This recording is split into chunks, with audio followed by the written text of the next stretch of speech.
I heard noises coming from the kitchen and immediately thought someone had broken in. I grabbed my baseball bat and tiptoed down the stairs to catch the intruder red-handed. When I flipped on the lights, I was shocked by what I saw. Hiding on the ground, covered in white cheddar Cheeto dust, was my mom. She hissed and ran away, leaving me standing there, disgusted. I know it sounds crazy, but this wasn't the first time this had happened. It all started when my mom was out jogging one day. See, she had actually once been a bathing suit model, which makes this story even sadder. She had a bit of a sweet tooth, but kept herself on a strict diet to stay in shape. My dad was her manager and was very careful not to let her eat anything high in calories. Of course, my mom didn't always have self-control. She sometimes snuck snacks in the bathroom or ate cookies in the closet. But with my dad watching her, she never got out of control. That was until the day of one fateful jog. One day when I was in 8th grade, Mom went on her usual run around the block. But as she jogged past a cafe, she caught my dad with another woman. She was devastated. I was sitting at the kitchen table when she burst in crying. My dad was chasing after her. Right in front of me, he explained how he simply fell in love with another woman. It was nothing personal. You can't control what the heart wants, Dad said. Nothing personal? You jerk, my mom cried before she pushed him out of the door. It's nothing personal, but I never want to see you again. My mom immediately turned to the freezer and started stuffing her face with tubs of ice cream. She got a lot of comfort food. I'm talking about everything from chicken nuggets to tubs of popcorn. She spent almost $2,000 on food. She looked at me and winked. Don't worry, this is all going on your daddy's credit card. One day, after I had been bragging to my friends how I ate ice cream whenever I wanted, they insisted on coming to my house. When they came, though, Mom started acting like we were all out of food. She said I should have asked her before bringing people over, and all we had was a bowl of boiled beans and broccoli. I was so embarrassed, and all my friends laughed at me. We hadn't bought broccoli for months. It must have been rotten. She served the beans and broccoli in a tiny bowl and left. My friends wouldn't touch the beans, so Mom popped back a while later and just grabbed the bowl off the table. You know what, honey? I think your friends aren't hungry, she said, practically running out of the kitchen. I was so mad. I ran after Mom and found her in her room, stuffing her face with a tray of nuggets and a whole tub of ice cream, with chocolate syrup too, half of which was on her shirt. She'd said we were all out. I started yelling at her, and then to my horror, I heard laughing. My friends were standing in the doorway, making fun of my mom. The next day at school, everyone went around asking each other if they wanted beans and broccoli. I wished the ground would open up and swallow me whole. After that, I stopped inviting people over. Over time, I noticed that I was starting to feel really unhealthy.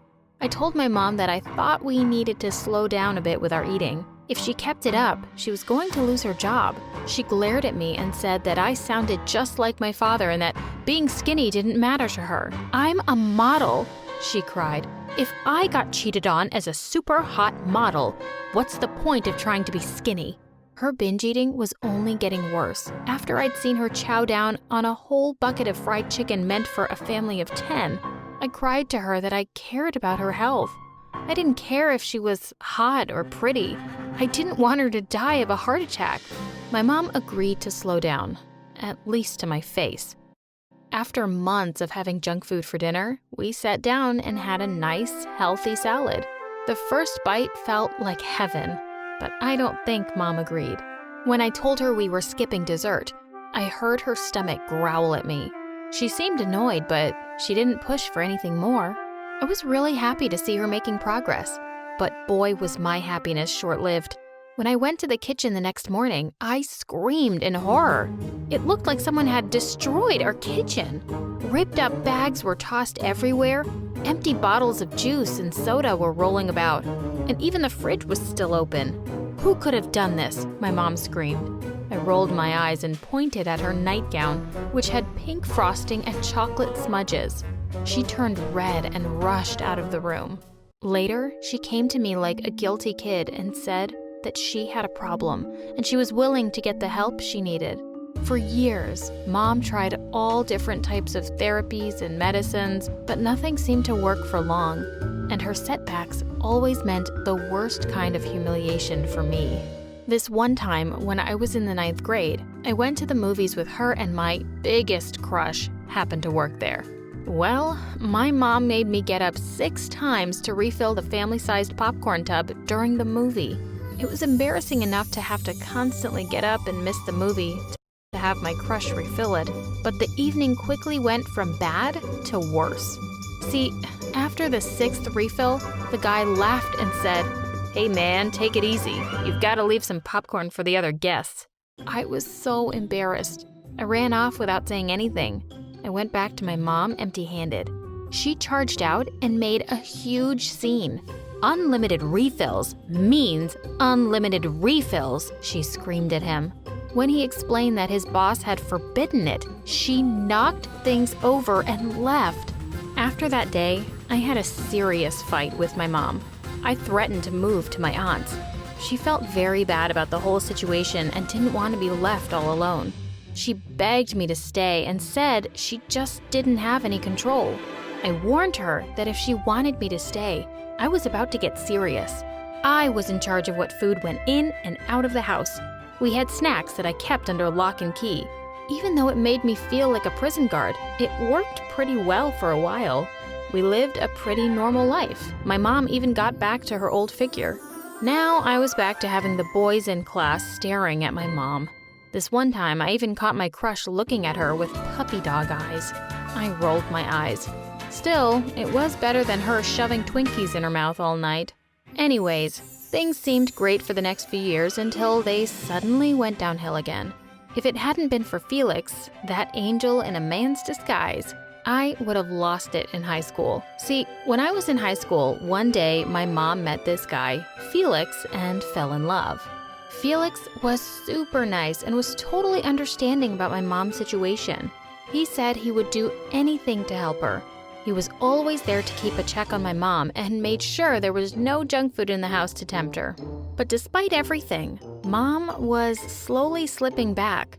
I began noticing she was putting on weight every day. Even though whenever I came home from school, I saw Felix had taken Mom for a jog. At first, it was small things. My mom was eating more than she needed to, but it was green, so that was okay, right? Then it got horrible. My mom destroyed our kitchen in the middle of the night again. She ate 6 bags of Cheetos. When she snapped out of her food rage, she looked shocked and embarrassed. She even felt a little sick from her snacking. Felix assured her that she didn't have to hide who she was for him, but she shouldn't have brought snacks home. Mom swore she hadn't. I was so mad, I didn't even argue. I wasn't just annoyed at how utterly irresponsible she was being, but also at how this was affecting me directly.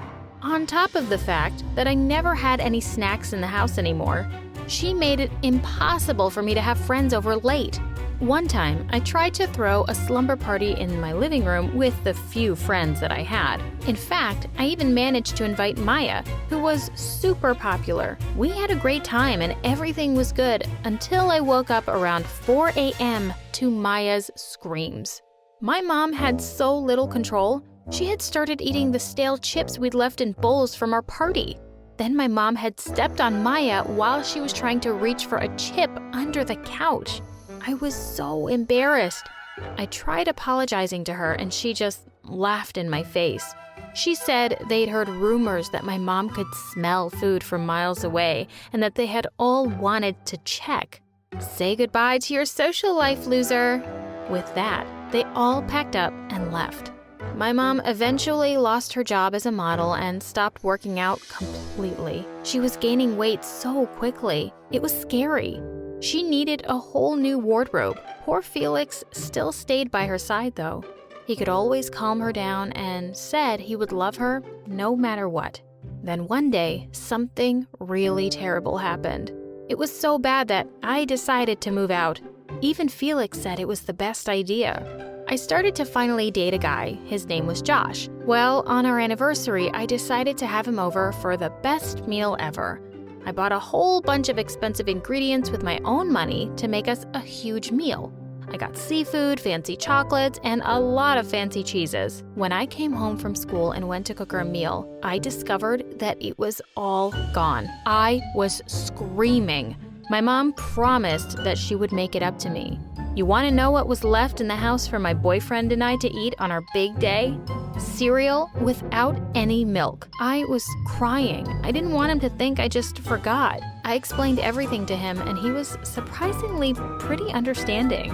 But it didn't change the fact that I was embarrassed and upset. I'd had just about enough. I had a serious talk with my mom. I told her I was moving out and I needed to know that she was going to be okay. My mom promised that she would try to be brave and strong. I had no choice but to believe her. Maybe it was a bit selfish, but I needed a break from being the adult of the house. I moved in with Josh and started enjoying the normal life. I started to feel so much more confident and happy now that I no longer had a crazy mom to worry about all the time. Until one day when Josh called me in to check out a YouTube video. He looked super embarrassed and just pointed at the screen. There was a video called The Fatso Eating the World. Oh my God, is that my mom? I clicked on the channel and sure enough, there were hundreds of videos, all with mean titles that would break my mom's heart. The strange part was that the camera angles were weird. In one video, half the camera was covered. There was even a video from the night that my mom ate all the stuff for my anniversary. She made a fool of herself and was wearing dirty clothes. She wouldn't be caught dead going to the grocery store in pajamas, let alone having millions of strangers see her spill gravy all over her top. I clicked the video and saw it had over 4.3 million views. I checked the account and it turned out someone was taking commissions for eating special food. Now it all made sense. I jumped in my car and drove home. My mom was excited to see me, but her face changed the minute she saw how angry I was. "Where's Felix?" I shouted. "What's the matter with you?" Mom asked. "I want to talk to him, Mom." "That monster is trying to ruin your life," I said. Mom was confused. "Mom, he secretly records you every time you eat and uploads it on a channel he's made. He's making money off of you," I said. She looked absolutely furious now. "You don't live here anymore, so you have no right to barge in and tell me how to live my life. Felix is the only person who makes me feel good about myself. Get out." I could tell she wasn't ready to listen to anything I had to say right now. "Fine, Mom. I'm leaving. It's your life, right? Doesn't affect me at all." I thought I heard something from the kitchen and pretended to leave from the back door. Instead, I walked by. Felix was hunched over a laptop, frantically typing away on it. I was pretty sure he'd heard everything. "I know what you've been up to, Felix," I yelled at him. He smiled, shut his laptop, and said, "No, you don't. You have no proof." I checked my phone and tried to open the channel. It was gone. He must have deleted it. I stormed off. I had to think of a way to catch him. I couldn't let him get away with this. When I told Josh what had happened, he said he was sure there would be some evidence on Felix's laptop.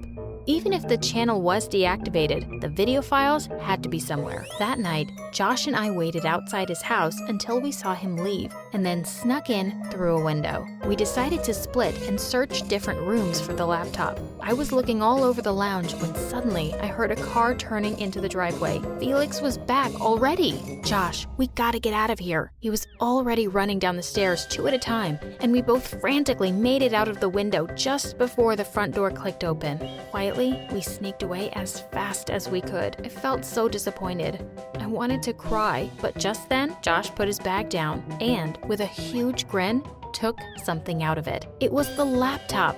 Oh, I could just kiss him. And I did. We ran back home and Josh got down to work. He hacked into the laptop easily, the little genius. We were expecting to see all the disturbing videos of my mom. Let's just say we got much more than we bargained for. See, there were thousands of videos and pictures, but they weren't my mom. These were of 3 different women, all of them eating and stuffing themselves in what looked like mukbang videos. I wanted to gag. What was he doing? Where were my mom's pictures? And who were these women? We tried looking up the first woman. We drew a blank. The same for the second. We hit the jackpot for the third. There were videos of her on YouTube, but to our disappointment, they seemed to have no connection with Felix. We tried looking up her address, and that led us to a hospital room in the neighboring town. We hoped to at least get a few words with her, but the doctor told us she was in a coma. He was nice enough to leave us the contact information for her son, Sam. Sam was pretty reluctant to meet us and talk to us about what had happened with his mom. When he did, he eyed us suspiciously and said she had slipped into a coma 3 years ago and never woke up. It was all because of her eating, he cried. Doctors warned her that if she kept eating like this, she would be dead in a couple of years. This is all his fault. When we asked who he was, all he said was that his mom had had this horrible boyfriend, Gary, who made his mom eat so much that she ended up permanently in a hospital bed. Is this what Gary looks like? I showed him a picture of Felix. Yes, that's the jerk who ruined our lives, Sam cried out. We told him that we found videos of his mom on Felix's computer and even showed him some of them. He started to cry. I told him that my mom was his next victim. He said he was sorry, but he never wanted to have anything to do with that man again. Hearing what Sam had to tell us, Josh and I rushed home. We heard Mom yelling from practically a block away. I was terrified. What had Felix done to her? But what I saw took me entirely by surprise. Mom had Felix tied to a chair and was yelling at him. Next to Mom, he looked so tiny I wanted to laugh. Go, Mom. So, you found out? I asked her. Mom turned to me with flaming eyes. You knew? She screeched at me. I covered my ears. Before I could even get a word in, she continued, You knew he was cheating on me and didn't say anything? She demanded. Cheating? Really? I told my mom I didn't know about him cheating. But, well, I'm not surprised this crook is a two-timing loser, I told her. That was her turn to be surprised. She demanded to know what I meant, and I told her everything about the videos and the women and Sam. For a while, my mom was in shock. Then, she looked like she would eat Felix. The rest, as they say, is history. We had enough proof to send Felix to jail, and we sued him for every penny he had. My mom finally snapped out of her manic food obsession too. And even though she didn't go back to modeling, she started eating healthier. Josh and I? Well, yesterday, Josh asked me to marry him. Whack family or not, he said, I can't live without you.